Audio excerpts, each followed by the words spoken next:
Here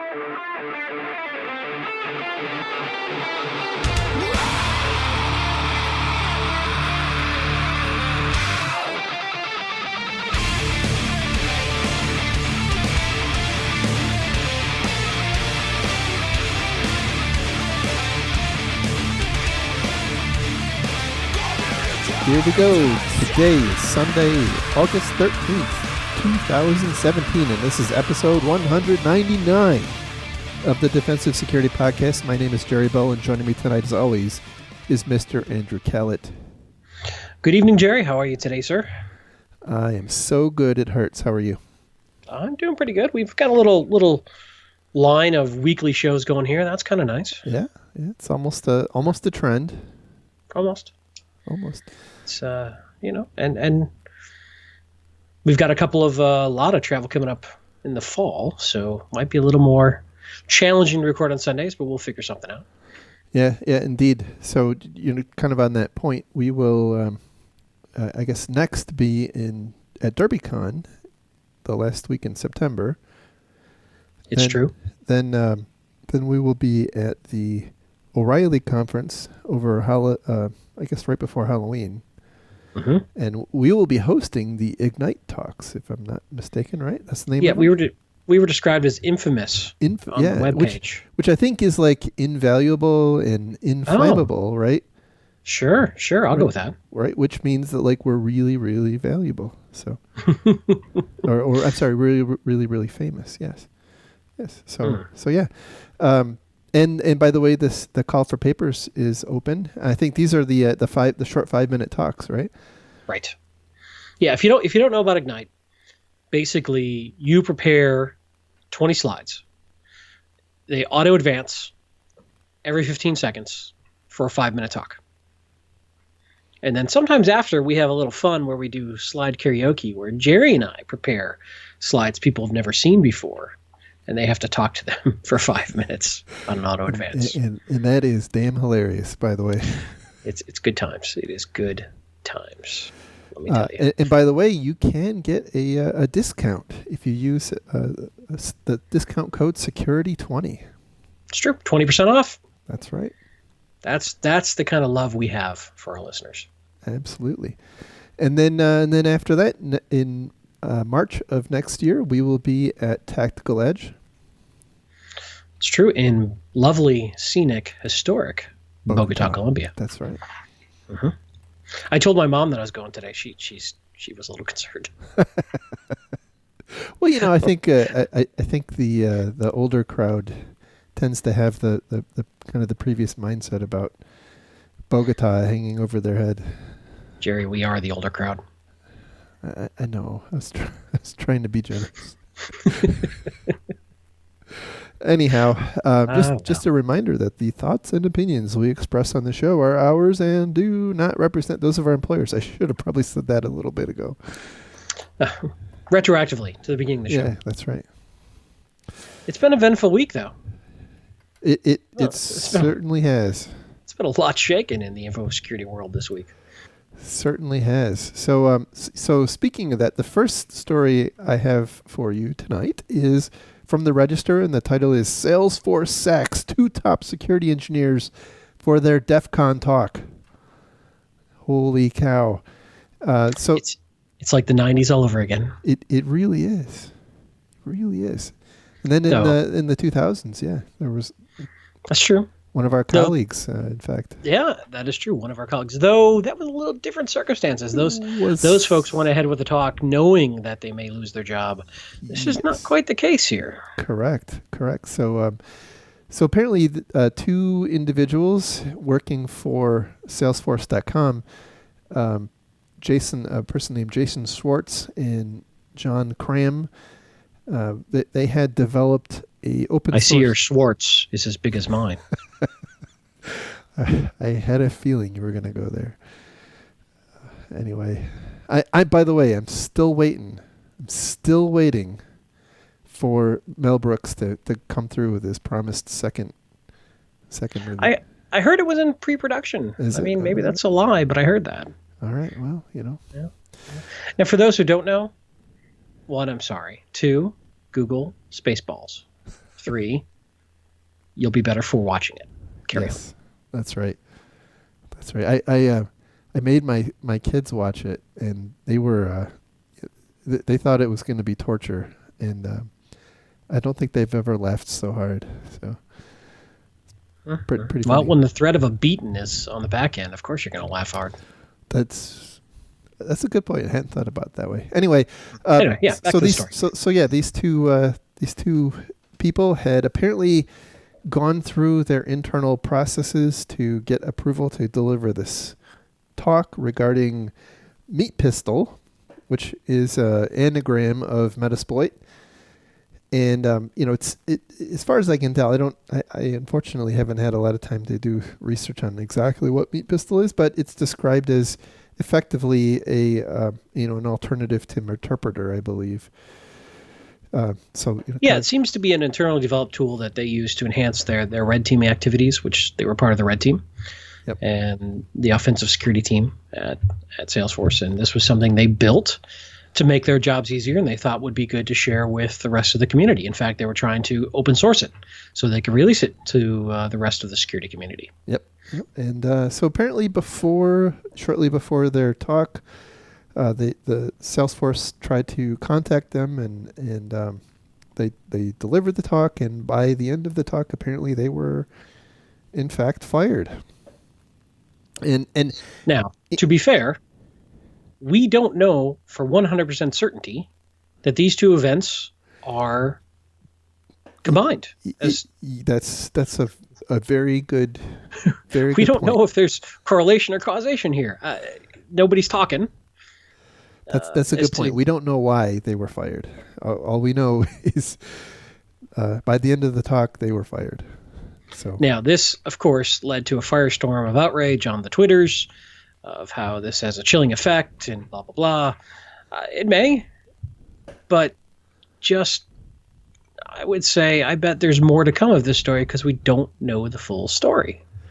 Yeah, I'm a little surprised that Salesforce is kind of taking a pummeling, and I am a little surprised they haven't given a little more indication of what if it wasn't as it appears, that they didn't try to clarify to some extent to help clear their name, which kind of leads me to think that maybe in fact this is what happened, but.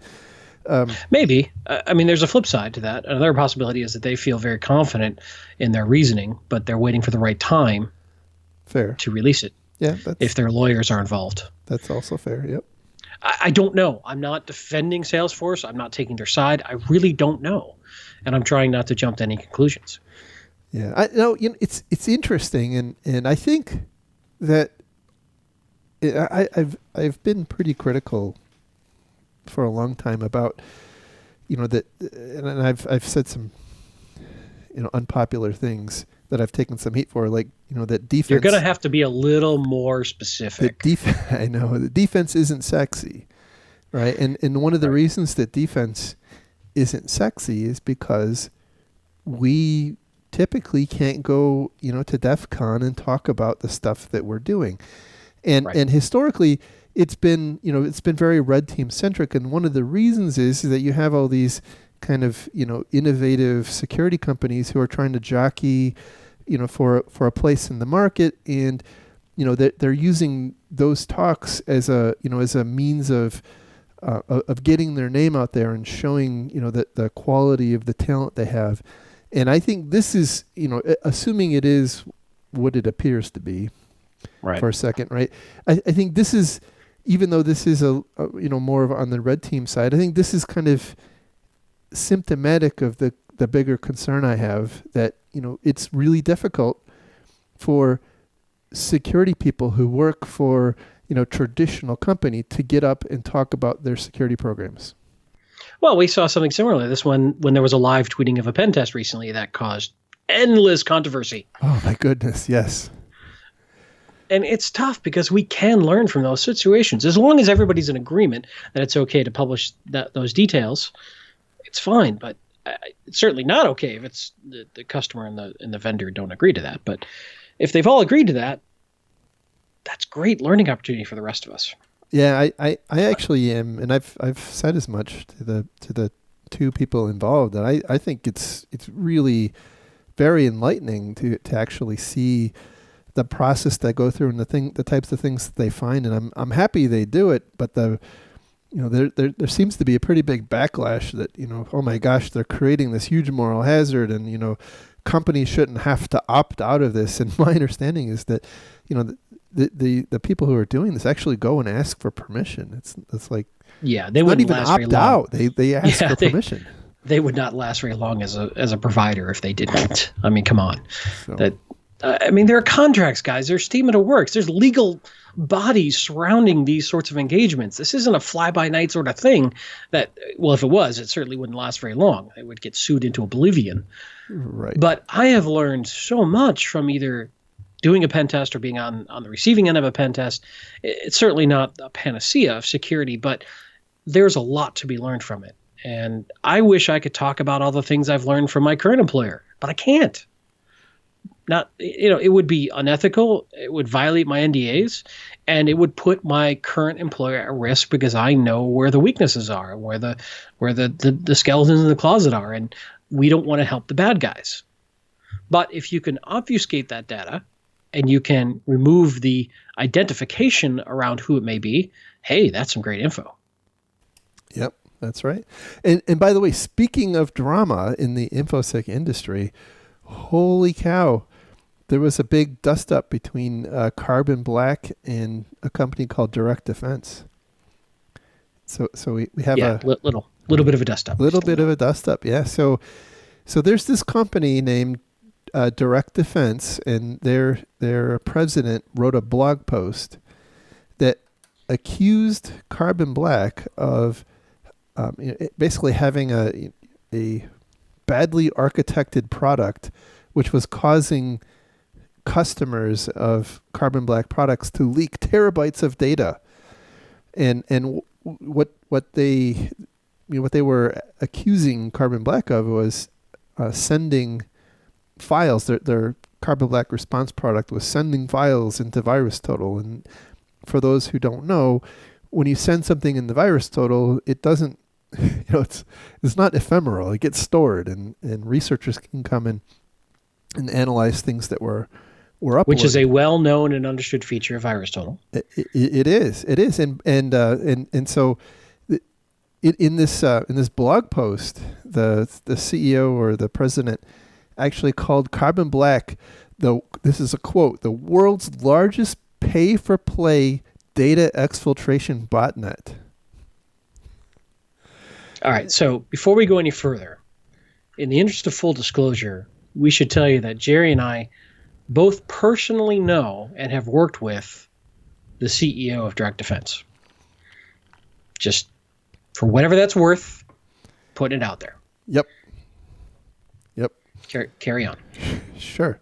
So, obviously Carbon Black was pretty horrified by this blog post and pointed out that, in fact, yes, Carbon Black Response can do that. However, it is an optional feature that is off by default, and when you go to turn it on, it actually warns you about the specific concern that was raised.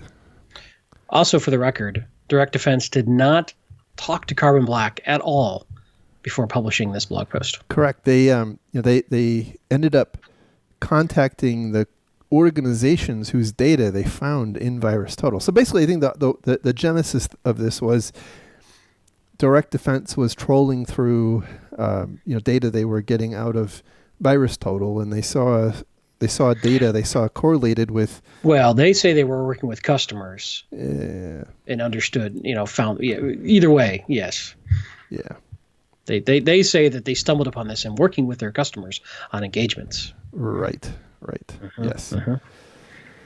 Yes. So now, the really funny part about this is, there's a lot, but specifically when Direct Defense was confronted with the fact that they didn't talk to Carbon Black ahead of time, they asked, well, why didn't you contact Carbon Black? And they said, well, because we didn't consider it a vulnerability. We just considered it a function of how the tool is architected. Right.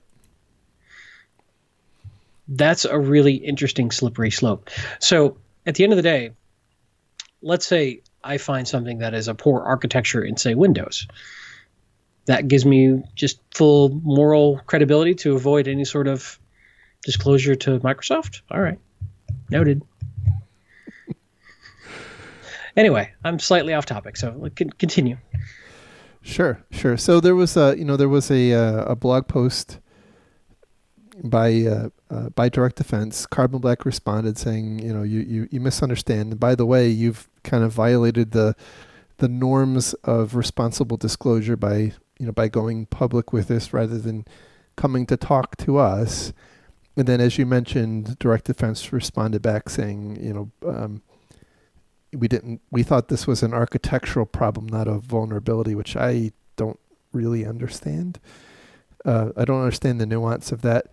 And then obviously this created a lot of buzz in the industry. And there is another article from the Register, which kind of followed up with the president of Direct Defense, and the president. I'm trying to find the exact quote. I can't find it right now, but he effectively says, "Yeah, I kind of," and this paraphrasing, right? But I knew this was a stretch, but we weren't getting traction with this, with the fact that people were uploading confidential data into VirusTotal. So, we saw this as an opportunity to go big time. Yeah. So the original quote came from an interview with bankinfosecurity.com, and I've got the article here. And this is the author, which is Jeremy Kirk, and the title of the article is "Here's How Ugly InfoSec Marketing Can Get."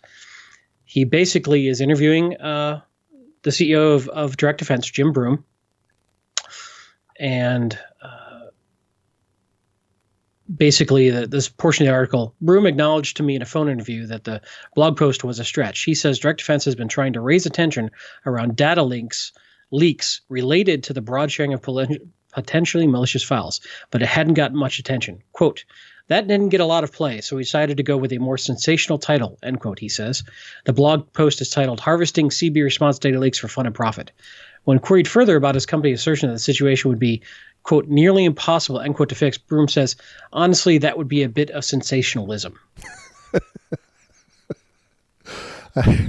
So, as you might imagine, the backlash against Direct Defense was rapid and unrelenting over this situation. Yeah, and it certainly seems well deserved.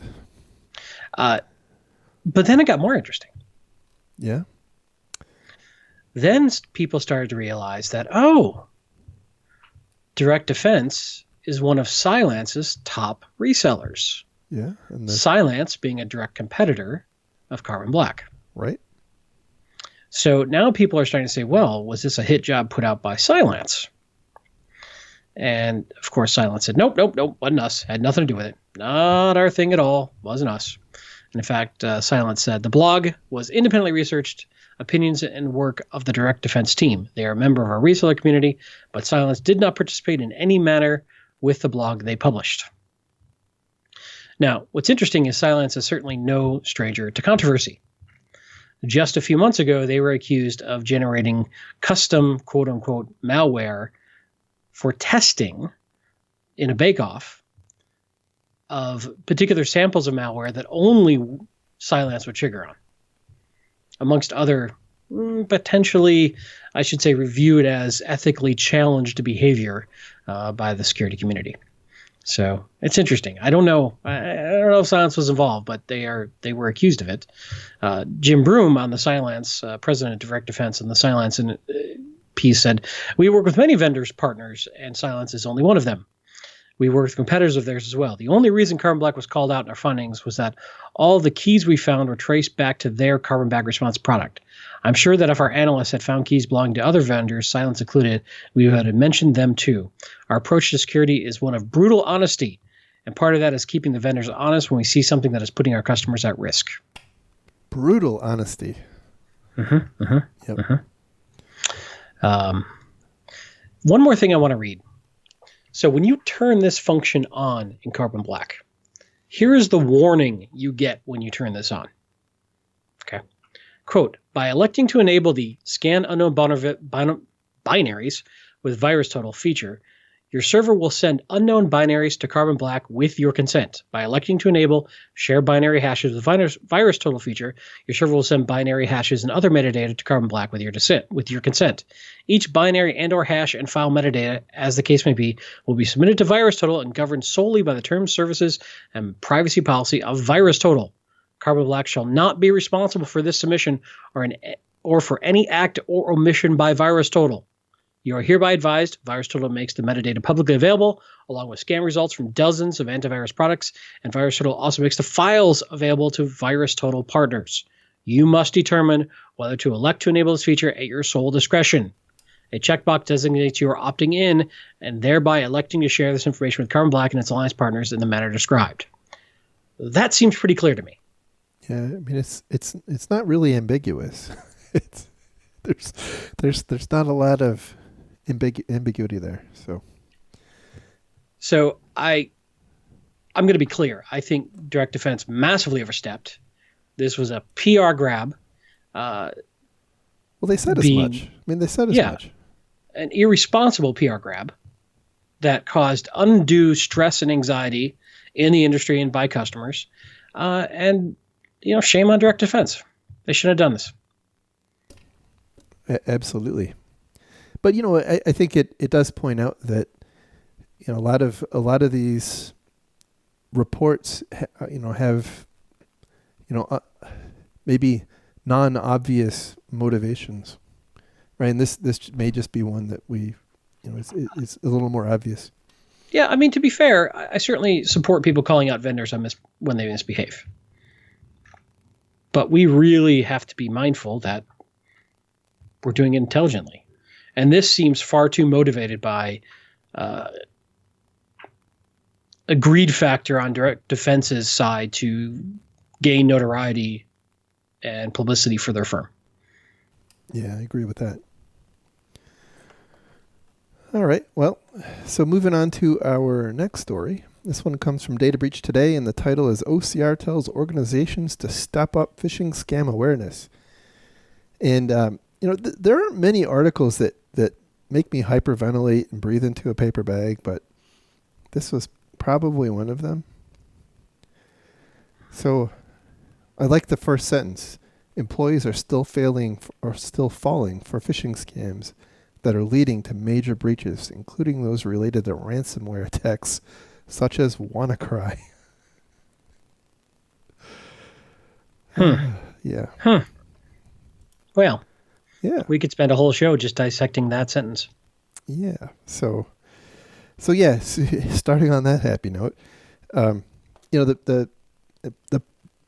whole point of the article here is that the OCR is berating organizations that to improve the security awareness training of their employees, and they point out that the allegedly, right, the breaches that are attributable to these kinds of issues have grown a whopping 10% in the past 2 years, which I think is actually probably below, kind of below the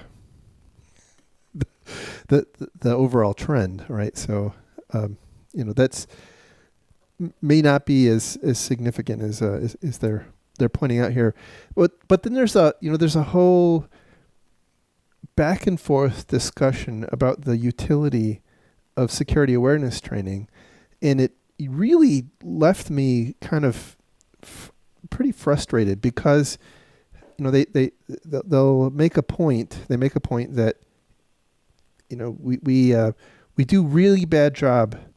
A lot of organizations do a really bad job of security awareness training. Like some organizations, they just send the security policy to their employees and consider that training. And by the way, that's not training. Here is what is training. But by the way, that's not enough, right? Like that kind of that kind of training won't actually stop many kinds of attacks. But by the Right. way, there are other kinds of training that you can, implement, like phishing awareness training and phishing simulations. But by the way, even that isn't good enough because Right. there's some really sophisticated phishes, and so anyway, it's I don't know. What did you think? I'm getting myself worked up again. I'm really angry. I really think this goes to something we've talked about over and over and over again, which is that phishing is a psychological warfare situation that's really, really difficult to solve, especially with training and awareness. I really think technical controls paired with awareness and training is a better approach. And I think we make a mistake thinking that training or phishing simulations is sufficient, and that the problem is just that our users aren't smart enough. That is not the problem. We have bad guys or not properly trained. Right. As this article Agreed. says. We have bad guys that every day are looking for ways to exploit psychological weaknesses that we all have to get people to do things that they want them to do. That is not something that you're going to widespread train everybody away from doing on a regular basis, especially when the adversary is constantly changing their tactics and finding new and interesting ways to push the envelope on phishing. Right. I've seen incredibly effective phishing. In fact, I just recently went through some anti-phishing training that was relevant 10 years ago. Oh, look for typos. No, that's not the case anymore. We likely have to keep pursuing technical controls to really have a chance at this. And there are good technical controls out there, but I think we need to be realistic about this. So for instance, there is some things you could do. You could, for instance, mark every email that originates outside of your organization with an external tag in the subject line, and then train your people to be incredibly skeptical of anything that has external on the subject line. Yep. Right. There's a technical control paired with training that makes sense.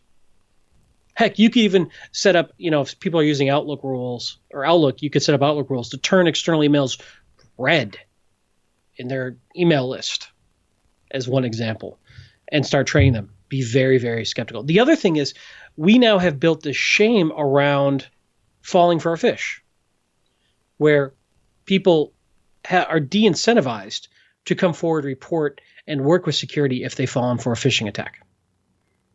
Yep. Because it's a shameful act. You were tricked. You were dumb. Right.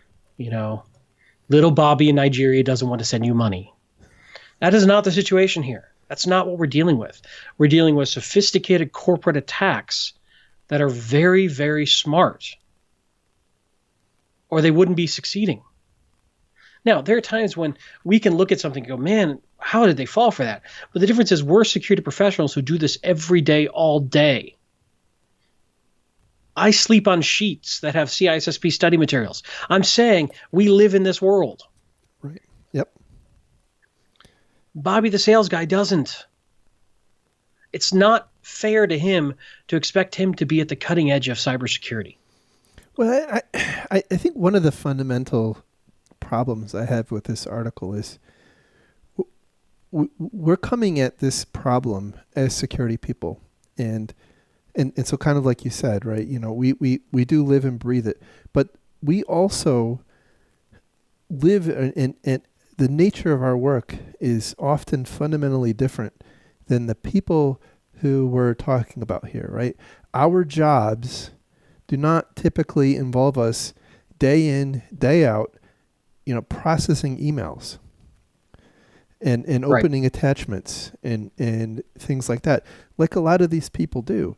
And so there is a limited amount of, if you have a finance person or an HR person or a recruiter or somebody like that whose their normal workflow involves them, receiving emails from all over the place and opening attachments and doing stuff with them, expecting that you're going to have a dramatic, ability to, up their up the effectiveness of their ability to discern a malicious resume versus a non-malicious resume is frankly laughable. Agreed. And this is where we need to help our users. To just put the onus completely on our users to figure this out is irresponsible at best. Yeah, yeah. Then there's a consideration in this article about is it appropriate to punish employees who fall victim to one of these things? And the consensus is, well, only if they fall for it and they haven't taken the training, or they haven't updated their computers, and things like that. So,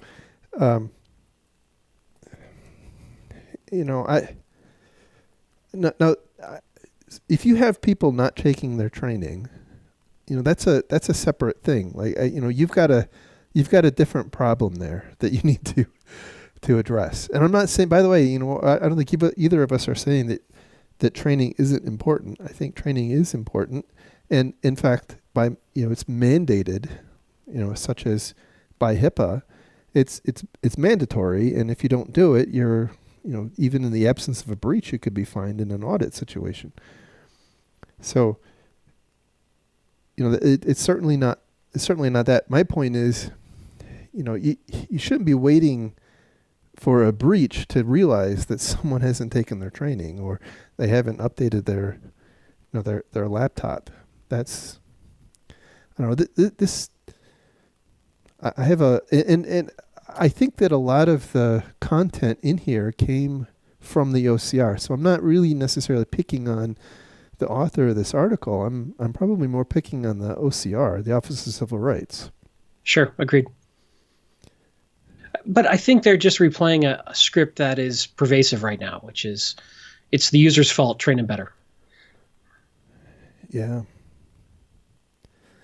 Yeah. Now, having said that, I think if you zoom out for a second, we are seeing, when we talk about it in spades on the show, right? That ransomware is really pervasive, and I think that in large measure, this, the guidance that OCR is trying to push out is in response to that, to that trend, and we're seeing incidents, where PHI is being destroyed by ransomware. And so I think the OCR is trying to be, they're trying to be proactive and do something, put out guidelines or some kind of material that to help organizations avoid the downside. But, honestly, when you start talking about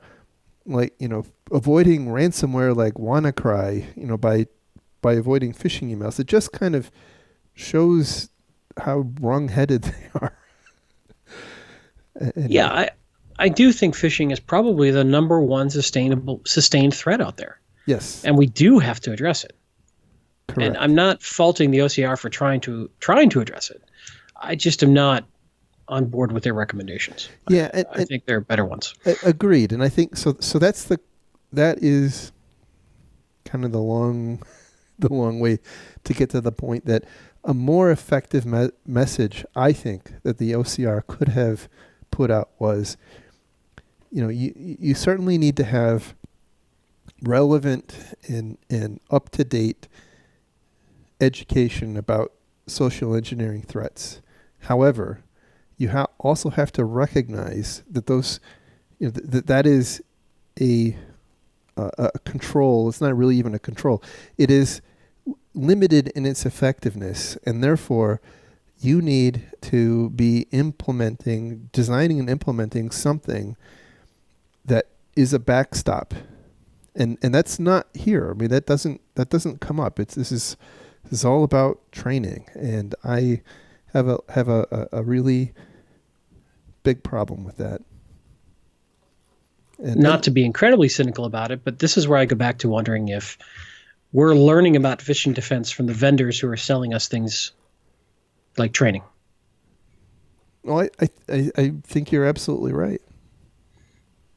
as opposed to taking a look at the actual effectiveness of various things. And we've had plenty of debates on this show about that, from training to phishing simulation to whatever it is. I think each of those individual vendors in the training and simulation space or in the technical control space all feel that their solution is the best because vendors define the problem as the problem they can solve. But we have to look at what really works in the real world. And in my experience, it's a combination of all three, but heavy reliance on the technical controls. So why do you think, and I agree to an extent, why do you think it is that the OCR would pay attention to vendors who are peddling training and not vendors who are peddling technical controls? I don't know. I could speculate. It's a rhetorical question. I don't know. I mean, I could speculate that we do training for some of the other things government mandated, and the way the government thinks is, you've got to, I work for a bank, so I do all sorts of anti-money laundering training and diversity training and OFAC limited countries that we're not allowed to do business with training. And these are all mandated by the government. And so it could be the way the government thinks is, you tell somebody something and you hold them accountable to what you're telling them. Yeah.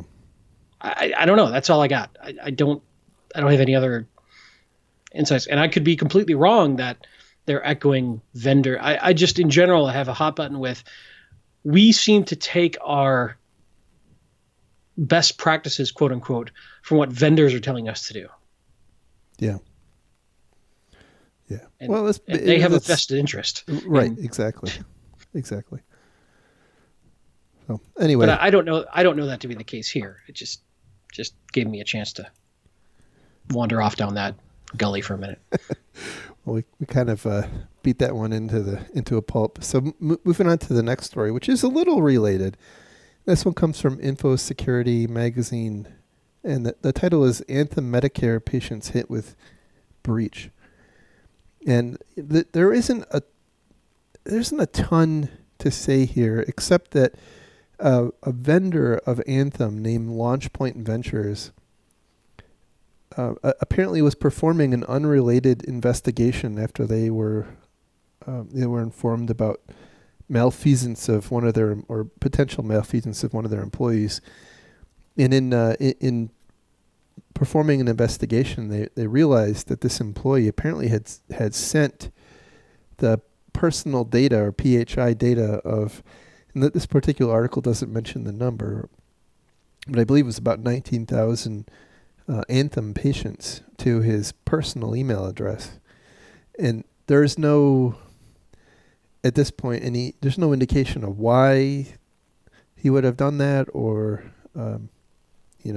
what, or if it was misused. I think at the time of this writing, there was no evidence that it was being misused. But it certainly sounds like this particular employee, this was not an accidental situation. It as far as we can tell, it's this person apparently is in police custody for other unrelated things. But the thing that got me thinking, and both in the context of HIPAA, but also probably even more important in the context of the GDPR, a lot of this data is becoming like toxic waste, or it's radioactive. Yeah, you're almost better off deleting it whenever possible. Yeah, or putting it into some kind of an environment. I'm thinking like the sci-fi movies that you see where you have to put your hands through the gloves that go through the wall, and you can only work with whatever's on the other. You can't actually get to whatever you're working with, and I'm kind of wondering if at the end of the day, now I know we can't apply this in every case, right? But at the end of the day, it seems like that's ultimately the only way that you're really going to get a control on the data. I mean, you can use things like endpoint DLP, and you can you can certainly, try to detect and prevent people from, logging to a webmail and sending a file with, data off to their email address or putting it onto a USB drive. But if you've got a malicious actor and who is determined to steal your data, I don't think endpoint DLP is really going to solve that. I mean, there's just too many ways. It keeps the honest people honest, right? Yeah, I mean, you password protect the zip file.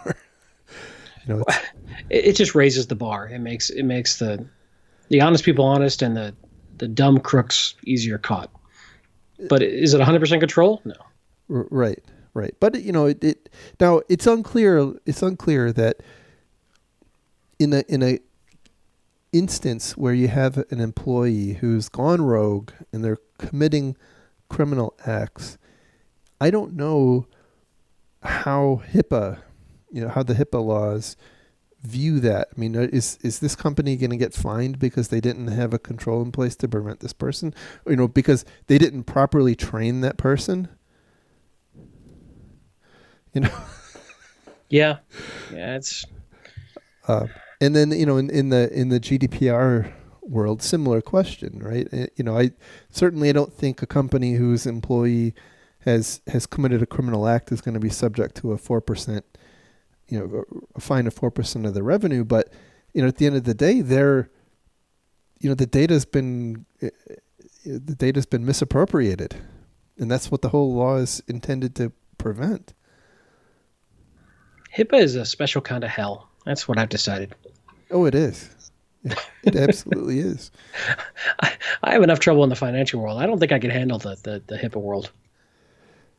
And GDPR is kind of coming along in. Nope. La. I'm not listening. That doesn't exist. Sticking my head in the sand. So anyway, I was the reason I wanted to bring this up is I was reading this and I got to thinking, there are certain kinds of data that are like, radioactive isotopes that we should, if it's super important for, to protect, we probably need to construct environments where they can't pull the data out. And there's ways you can do that, and even that's not perfect, right? Because you have cell phone pictures of this is a straight up ease of use versus security discussion almost. True. The data is useful in some way, shape, or form to the business. They want to do something with it, whether it's somehow do reports off it or process it or archive it or I don't know, something. Yep. Versus making it unavailable for these sorts of problems. Right. If they really didn't need it, they could archive it off the tape and move it to a Iron Mountain facility and have a 30-day SLA to recover it. Right. But then people lose tapes. So that would fall off the truck. Yeah. Anyway, the last story for today comes from the Register, and the title is Australian Bank. Buggy software made us miss money laundering scam. Oops. So in Australia, kind of similarly to here in the U.S., financial institutions have to report transactions of over $10,000 to the government. And this bank, Australia's Commonwealth Bank is the institution in question here, apparently operates a network of ATMs.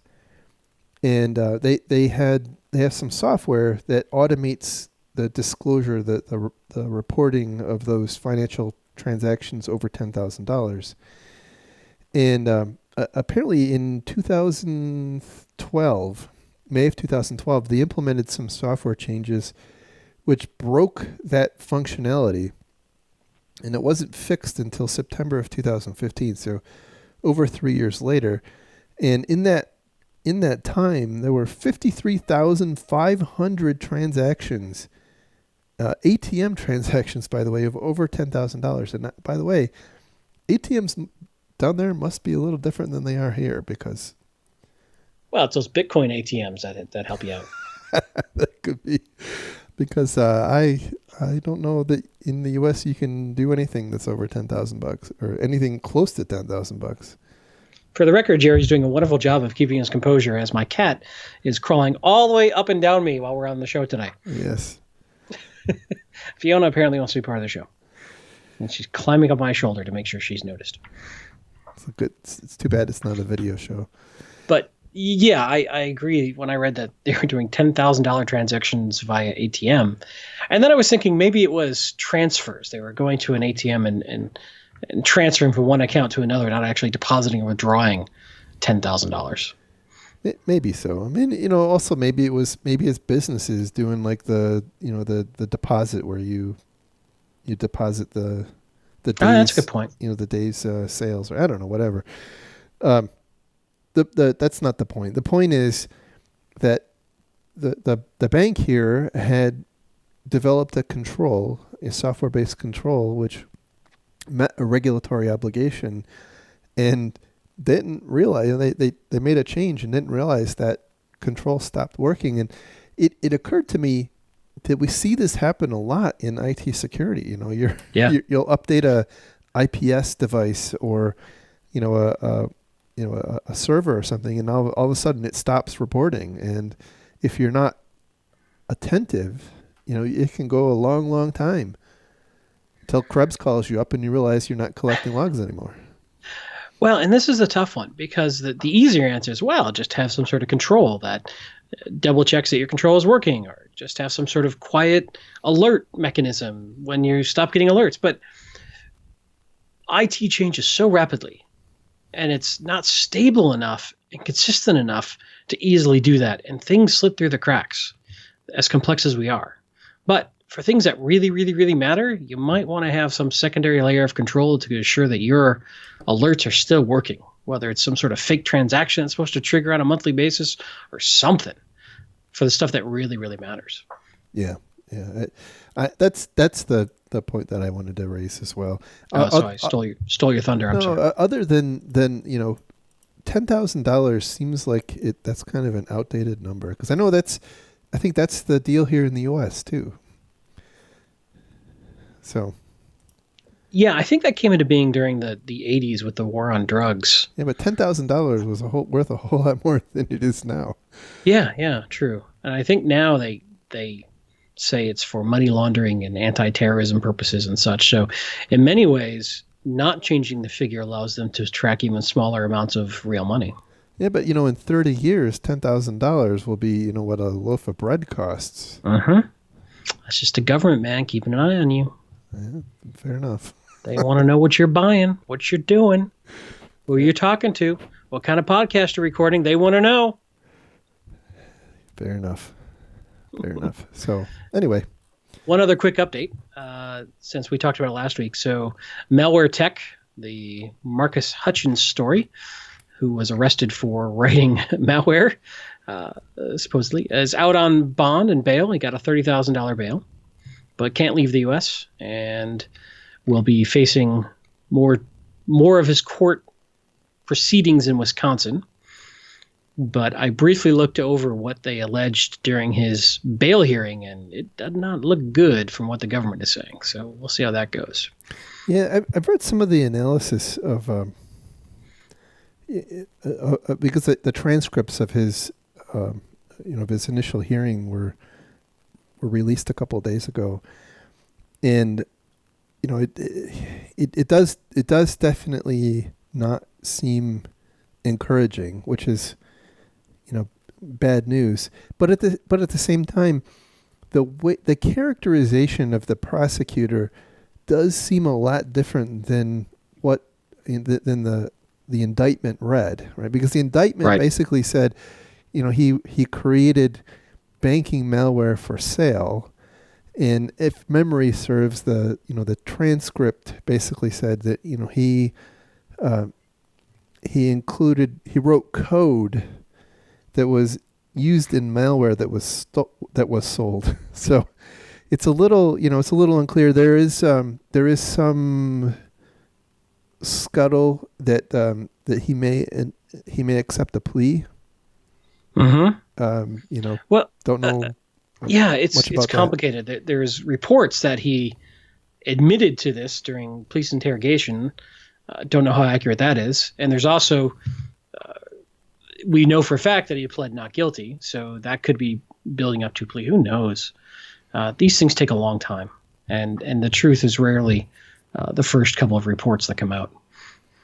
Yeah, and there's some people have found old IRC transcripts that purport to be him, involved in the Once the again, sale, and so attribution is hard. Yeah, exactly. Yeah. So it's very difficult to know these things based on But random. One of the issues with the court system is it's really not about whether or not you did a thing. It's about whether or not through the process of the court, the legal process, you can convince a jury that you did or did not do it. And in the constructs of all of the rules and whatnot of how those proceedings happen. And sometimes that doesn't have a lot to do with whether or not you actually did it, unfortunately. Sad but true. So sad but true. Anyway. And on that cheery note. Yeah. That is the show for today. You can find links to the stories we talked about on our website at www.defensivesecurity.org. You can follow the show on Twitter at DefensiveSec. You can follow Mr. Khaled on Twitter at Lurg, and me on Twitter at MaliciousLink. And with that, we will talk again hopefully next week. And thanks to all our Patreon donors. You guys are awesome. Yes, thank you much. Take care. Bye-bye. Bye-bye.